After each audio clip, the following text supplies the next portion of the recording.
Уважаемые зрители канала Атаватан ТВ, в сегодняшнем выпуске новостей мы представляем вашему вниманию информацию о проведении форума гражданского общества в рамках форума ООН в Авазе.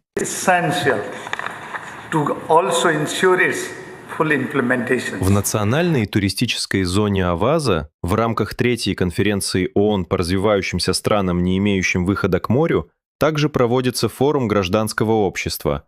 В этом форуме принимают участие заместитель генерального секретаря ООН, высокий представитель по делам наименее развитых стран, развивающихся стран, не имеющих выхода к морю, и малых островных развивающихся государств, Фатима Рабаб, заместитель председателя Кабинета министров Туркменистана, Ораз Дурдыева,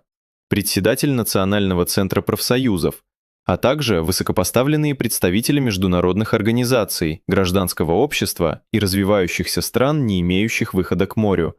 Основные цели форума – определить важные направления, касающиеся научного сообщества, гражданского общества, частного сектора и правительств, развивать сотрудничество, создать открытую платформу для выработки совместных действий в будущем, наладить партнерство для обеспечения устойчивого развития в странах, не имеющих выхода к морю, разрабатывать стратегии, находить инновационные решения проблем, с которыми сталкиваются эти страны, и перенимать передовой опыт в данной сфере. Форум гражданского общества продолжит свою работу на пленарных заседаниях, посвященных темам «Структурные реформы, ориентированные на человека» и «Экологическая устойчивость», «Цифровая экономика, инновации и устойчивое развитие», «Финансовая архитектура, политика и сотрудничество». Гражданское общество, от местных организаций до международных институтов, играет важную роль в разработке и реализации национальных стратегий. Успешная реализация программы действий по Авазе для развивающихся стран, не имеющих выхода к морю, зависит от активного участия гражданского общества вместе с правительствами и частным сектором.